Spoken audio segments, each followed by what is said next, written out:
Welcome to Alaska Weather, a production of Alaska Public Media and the National Weather Service, Alaska Region. Produced and broadcast daily from the studios of KAKM, Alaska Weather provides complete forecasts, public, marine, and aviation for all of Alaska. Alaska Weather is made possible by the following sponsors.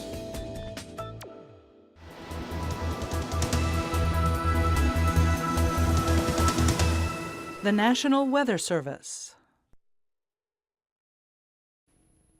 Good evening, I'm Bob Clay. Welcome to Alaska Weather. Well, let's move right into the show here, and we'll start with our watch, warning, advisory map. These yellow areas here over southwest Alaska are advisories. These are going to be freezing rain advisories. For the lower Kuskokwim Valley, we're going to start the freezing rain advisory starting at midnight Tuesday night and continuing until 4 p.m. Wednesday. For the Kuskokwim Delta, the freezing rain advisory will be in effect from 4 p.m. Tuesday till noon Wednesday. And for the Bristol Bay zone, we're expecting freezing rain conditions to develop 4 p.m. Tuesday and continuing through 4 p.m. Wednesday. Okay, and we'll talk about how that gets set up, but basically a high pressure center is kind of setting the stage for the weather which we'll be experiencing for these hazards. So let's take a look now first at a satellite picture here. And basically we have a old frontal system which is kind of working its way up towards St. Lawrence Island over with the low moving towards the Gulf of Anadyr. Quite a few high and mid-level clouds kind of spreading over the northern tier of the state. Over south central Alaska, pretty good shape today. A little some patchy fog in the Cook Inlet area and the Anchorage Bowl. And then we've got sort of another warm front which is starting to work its way north, brought some light rain over into the eastern and central Aleutian Islands. And over in southeast Alaska along the North Gulf Coast, you can kind of see the circulation here, but a large high pressure center is centered there. So really pretty much not really much in the way of weather going on. We'll have some winds as we move into Wednesday, but we'll talk about that as we get that way. And let's take a look now at today's weather map. You know, we just have it pretty much overlaid over the satellite imagery. But you can see the frontal system extending from this low just south of the eastern Russia there and extending just to the west of the St. Lawrence Island area and then extending down towards St. Paul. Really not a whole lot of weather associated with down in the Pribilof region. However, along the frontal system, some snow associated with that. Also, we had quite a bit of blowing snow along the Chukchi Sea coast, strong pressure gradients across that area with some pretty gusty winds. Also kind of kept the temperatures up in that area also. And up along the Arctic and Beaufort Sea coast, generally high pressure in those areas, some patchy fog. And then as we get over to the mainland part of the state, again, these are mostly high and mid-level clouds. So we did see some pretty cool temperatures still over in the upper Yukon valleys and over towards Arctic Village on the eastern portions of the Brooks Range. And patchy fog over the Copper River Basin. And I kind of covered up the actual low clouds kind of in the basin, but you can kind of imagine that kind of filling out the basin there. And then basically over Cook Inlet and the Anchorage Bowl, we did some fog this morning. And then we've also got high pressure over the Gulf of Alaska and pretty much just fair skies for the most part over in southeast Alaska. Now as we move in towards tonight's weather map, we're really not going to see a whole lot of change. That high pressure is going to continue to hold. This little bulge, or this is sort of like an inverted trough, kind of a weakness between the ridge which is over in the Gulf of Alaska and the ridge and the high pressure center which is over in the Yukon. Anyway, over the mainland, eastern mainlands and interior sections, we'll be looking for some patchy fog to continue to develop again tonight. And then as we get further up towards the Chukchi Sea, we'll see this frontal system kind of starting to work its way towards the northwest coast there and extending all the way down to Bristol Bay. We'll see some light snow or snow along that and also some blowing snow continuing along the northwest coast there. And as we get further along over towards the Beaufort Sea coast, over towards Dead Horse and Barter Island, we'll see cloudy conditions with some fog and maybe a few flurries over in those areas. Now the weather makers here, we've got pretty much another weather maker is basically we've got some warm air kind of moving out of the North Pacific there. It's going to bring some light rain and snow over towards the Pribilof Islands. And then we've got another warm surge, I'll call it. It's actually a warm occlusion, but we'll call it a warm front just for simplicity's sake. And it's going to bring another batch of warm air up. And this is what's actually going to eventually start to work, kind of merge with this one and then kind of push that warm air up into southwest Alaska for tomorrow. But in the meantime, we'll see some strong southeasterly winds associated with this and also some rain over the Alaska Peninsula and the eastern portion of Aleutian Island. And you see the kind of the ridge kind of over the rest of the remainder of the Bering Sea. That's going to hold this old frontal zone further out west. And it's really not going to go much anywhere and do any damage. to the state. So let's move for Tuesday's forecast. We'll see that front just pretty much sits there and really not going to do a whole lot. And then now what we have happening out over further east here is we've got this warm surge kind of pushing north. So what happened over the last couple of days with a large high pressure center over in southwest Alaska, basically under a high the air sinks. So what happened is the air actually started warming quite a bit aloft above the surface, 1,000 or 2,000 feet above the surface, where the temperature over in King Salmon and Bethel over the last couple of days have been above freezing when you get up to about 1,000 to 2,000 feet.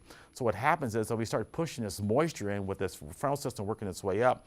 It basically starts as rain above the surface, and then it falls through that very shallow cold layer right near the surface, and that produces the freezing rain. So that's what we're kind of expecting, that cold air right near the surface. We're going to get rain kind of falling through that and then give you the freezing rain. So that's what will constitute the advisories for the Kuskokwim or the Bristol Bay and the Kuskokwim Delta, and we'll see as we move in towards Wednesday, or that moisture is going to be moving up into the lower Kuskokwim Valley.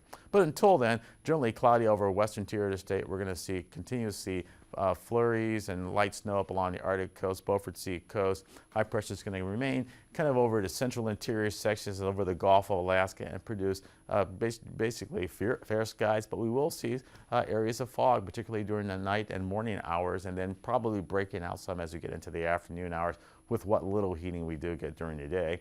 And then along the coastal areas of southeast Alaska, generally we'll just see this weak trough, again, a weakness between the two highs, and really won't be producing any weather, just fair skies and generally light winds over in those areas.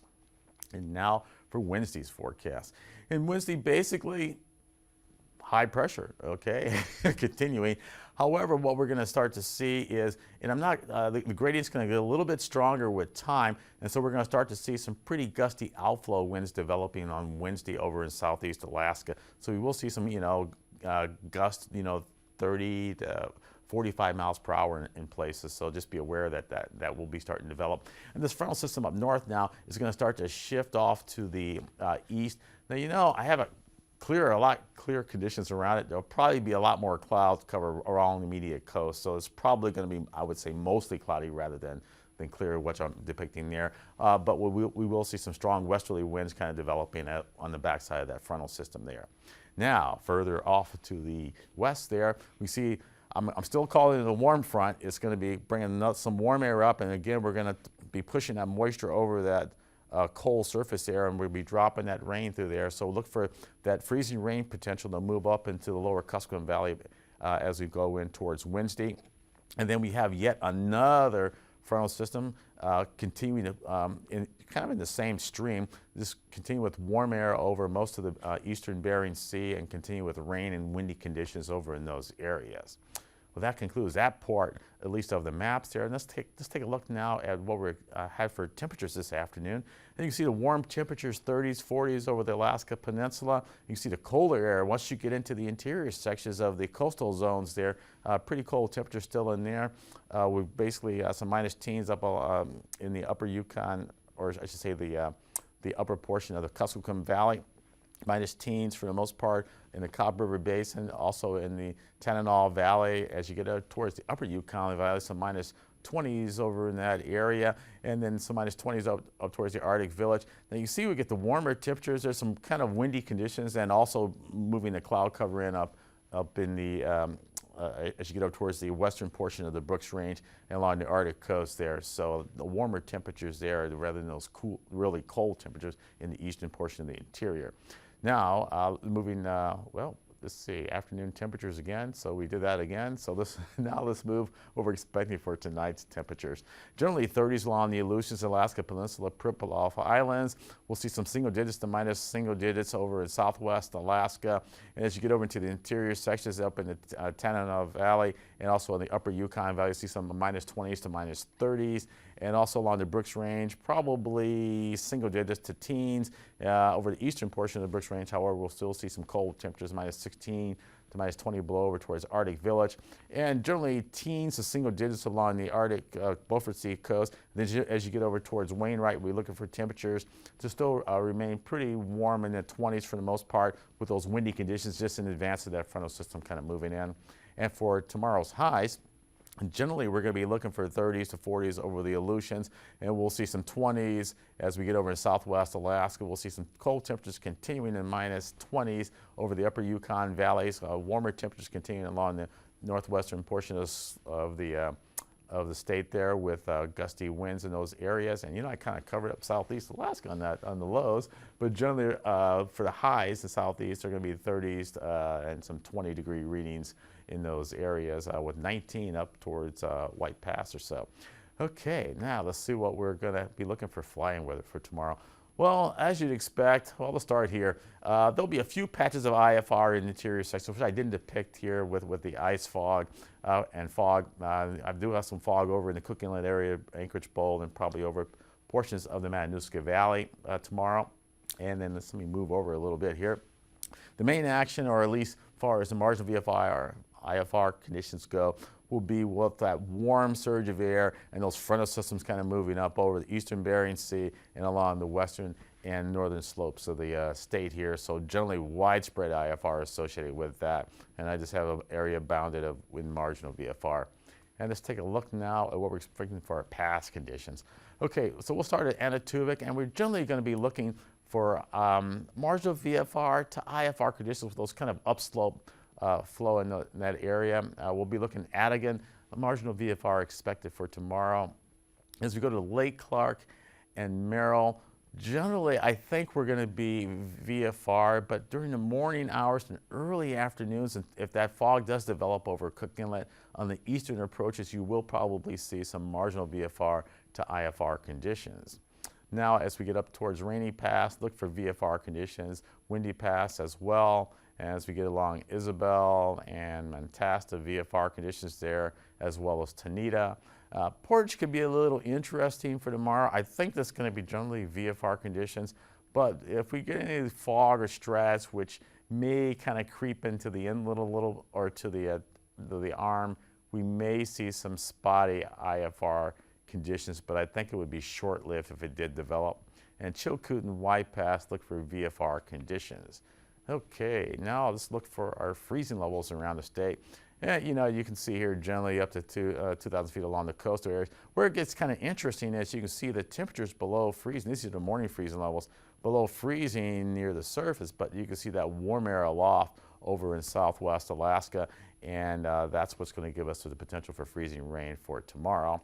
And let's take a look now at what we're icing conditions. Generally speaking, we're going to be looking for moderate rime icing for the most part to mixed. And we could see some clear icing and possibly isolated severe. And I say possibly with that freezing rain potential on the coastal areas in southwest Alaska for tomorrow. So just be aware of that. And then as long get up along the northwest coast there, look for some light to moderate below about 12,000 feet. Now, for our winds aloft, well, you can see the reflection of this high pressure center at about 100 knot jet, kind of bumping up over the state there and kind of dropping down over Haida Gwaii there. And then we've got another large, strong jet about 140 knots over the North Pacific. Okay, now looking at 9,000 feet. Again, you can see the kind of the reflection of this big high pressure center here, just kind of holding on here. And like we were talking about, that warm, moist southerly flow off to the west there across the Alaska Peninsula and the eastern Bering Sea and the Aleutians there. And let's take a look now at 3,000 feet. Really not a whole lot of change, about 35 knots or so. And you can see 35 knots over towards the eastern eastern portion of the Aleutians there. And we kind of a westerly flow about 20 to 30 knots as you get over towards the north portion of the state. And then they kind of return northerly flow as we get over in southeast Alaska at about 20 to 30 knots. Let's take a look at what we're expecting for our turbulence. Turbulence, generally, we're going to be looking at something up to about 8,000 feet, probably, some light to moderate turbulence. And then as we get over towards the Alaska Peninsula, eastern Aleutians, and southwest Alaska, generally be looking for, I would say, probably below 12,000 feet, some moderate turbulence. And also, as you get along the Bristol Bay area particularly, and probably over the Delta to some extent, basically the low-level flow is going to be kind of northerly. So places like Dillingham will have just kind of a light or light northerly flow, but just above the surface, the winds are going to be southeast, so there'll be probably some directional low-level wind shear expected in those areas. Well, that concludes this portion of the show. We'll see you next with the Marines.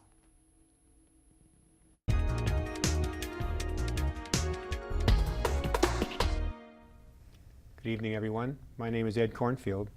On behalf of the Alaskan Aviation Safety Foundation and Alaska Public Media, welcome to another edition of Hangar Flying. My guest this evening is Colonel Doug Statz. Colonel Statz is the commander of the Alaska wing of the Civil Air Patrol. Welcome to Hangar Flying. Thank you. Colonel Nice Statz. to be here. Let's start out by talking a little bit about your aviation history in Alaska. For instance, where were you born? I was born in Fairbanks, in the territory of Alaska. We weren't quite a state yet. Okay. And let's talk about your first experiences in aviation. Well, didn't end up getting into flying much until to move to Anchorage. I took an aviation science class in high school, and then back then Aerotech, a venerable old flying school here in Anchorage, was offering a scholarship for free lessons through solo for an essay contest. So the essay was why I want to be a pilot, and so my dad and I collaborated and put together the winning essay. So I got free lessons through solo, which is a pretty good deal.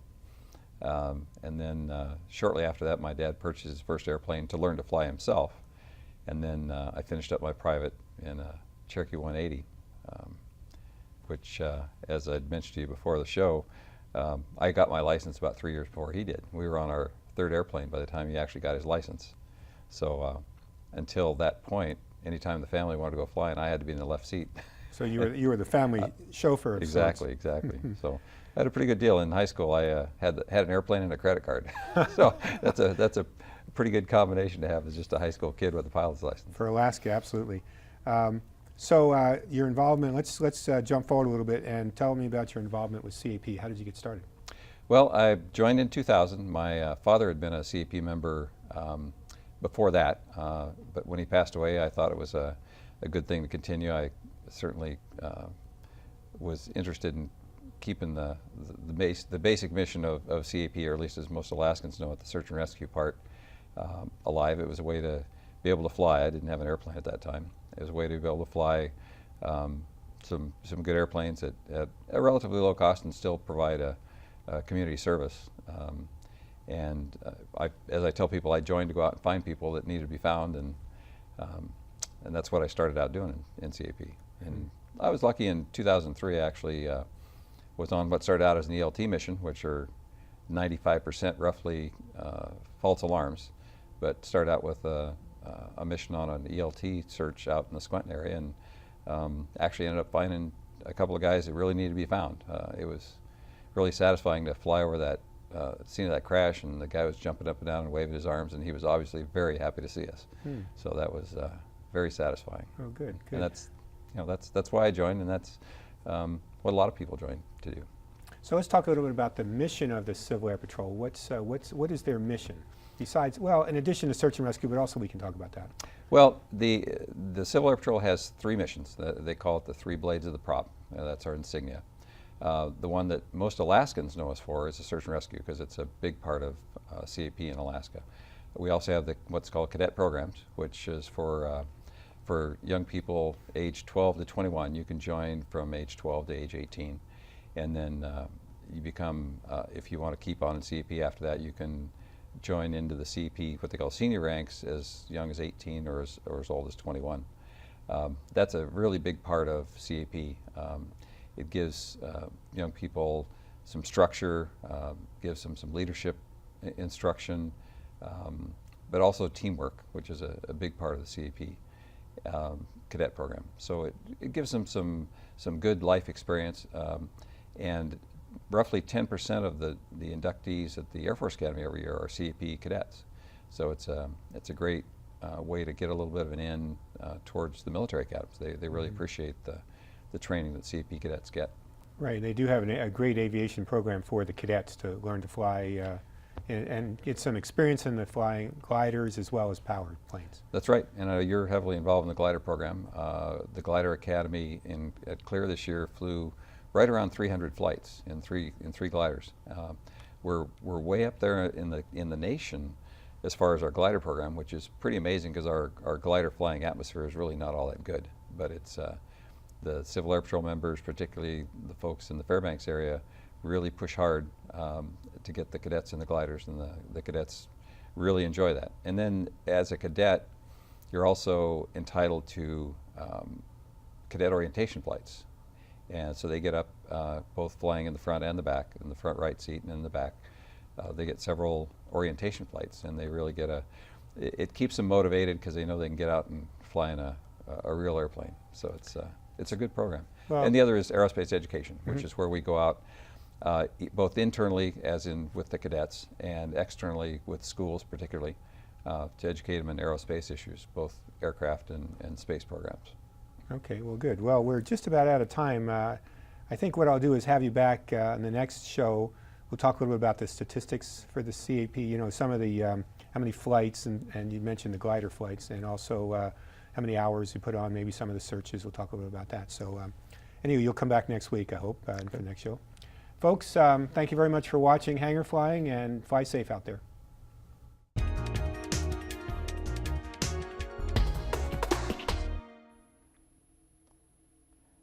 Welcome back. Let's take a look at the marine forecast starting in southeast Alaska for tomorrow.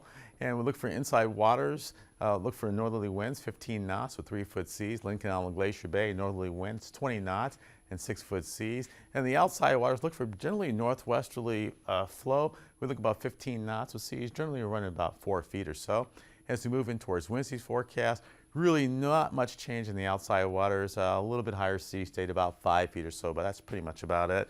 Lincoln Island Glacier Bay, now we were talking about the high pressure kind of continues to build in the interior section, so you get some pretty good outflow winds developing. So we look for northerly winds, Lincoln Island Glacier Bay, 35 knots with 4-foot seas, and it's, oh, you know, that's probably about 7-foot seas. So, and then as we get over towards the inside waters, look for 15 knots generally speaking, but we'll see some gusts about 35 knots.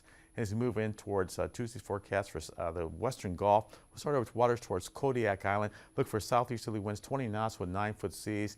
Shelikof Strait, northeasterly winds 15 knots with 3-foot seas. We'll see the Barren Islands 10 to 15 knots with 6 feet southeast of the Barrens and 3 feet over to the west of the Barrens. And as we move over to Cook Inlet, light and variable winds for the most part, and patchy fog. Seward would be light northerly winds about 10 knots with 2-foot seas. Light and variable winds pretty much over in Prince William Sound. And the western Gulf areas look for basically west to southwest winds at about 15 knots with seas 4 to 6 feet. And if for Wednesday's forecast, generally we're going to be looking for light and variable winds for the outside waters over the western Gulf there. As you get over in Prince William Sound, Resurrection Bay, Cook Inlet, look for variable winds for the most part, about 10 knots with 2-foot seas. And over in the Barren Islands, look for easterly winds west of the Barren Islands, about 15 knots, and southeasterly winds 20 knots, I should say southeast of the Barren Islands with 6-foot seas. Waters near Kodiak Island, southeasterly winds 20 knots with 10-foot seas. And then over in Shelikof Strait, northeasterly winds 15 knots with 4-foot seas. Now as we move in towards Tuesday's forecast for the Alaska Peninsula, look for gale force winds south of the Alaska Peninsula with seas 16 to 18 feet. As you get north of the peninsula there, we'll be looking for more of an easterly wind, 30 knots with 9-foot seas over in the western portions there, and then over towards the Bristol Bay zone, or I should say waters, be looking for easterly winds 30 knots with 7-foot seas. Now as we get towards Wednesday's forecast, we'll see Bristol Bay about 25 knots now, 6-foot seas. Over further west there, north of the Alaska Peninsula, look for southeasterly winds 25 knots with 7-foot seas. And south of the Alaska Peninsula, for the most part, we'll see southeasterly winds 30 knots with 12 to 13-foot seas.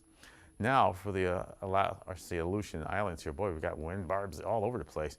But we'll kind of start over in the east there, and we'll see easterly winds 30 knots with seas 9 feet north of the, or say on the Bering Sea side, and then 15 feet on the Pacific side. As you get over towards the, still kind of in the eastern Aleutians, northeasterly winds 25 knots, the seas 10 to 12 feet. And over in the central sections, northeasterly winds 25 knots again, you know, seas about 10 feet or so. Same pretty much direction as you get over towards the central portion of the Aleutians. And in the far west, look for southeasterly winds 25 knots with 8-foot seas. And as we get in towards Wednesday's forecast, now we're going to see pretty much more of a kind of a westerly component, about 25 knots, 8-foot seas in the western and central sections. And then as we get in the far eastern sections here, look for generally southeasterly winds, a little bit stronger as you get over towards Unalaska with winds 25 to 30 knots out of the southeast with 7 feet north of the Alaska, or say in the Bering Sea side, and the Pacific side, 11 to 12-foot seas. Now for the eastern Bering, basically we'll start towards the Pribilof Islands, look for easterly winds 30 knots with 9-foot seas.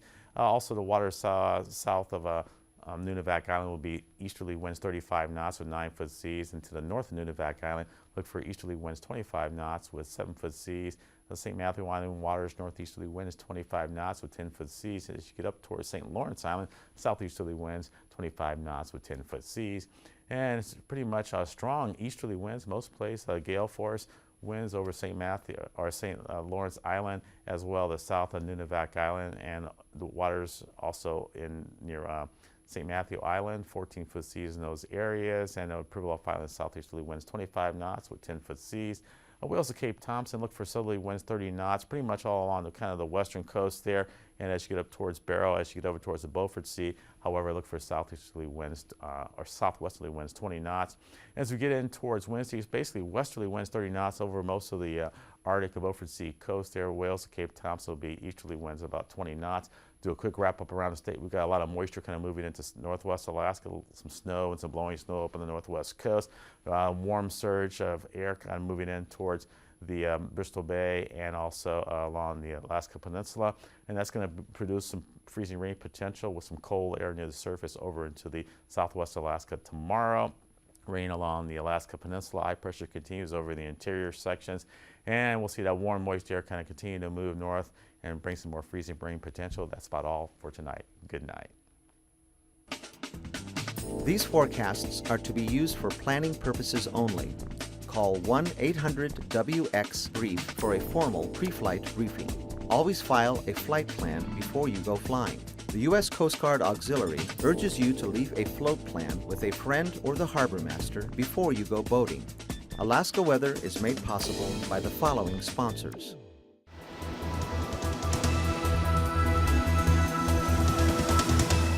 The National Weather Service. It's never too early to set expectations and goals for your child's education. The UA College Savings Plan provides opportunities that can help you reach your educational savings goals. Save in Alaska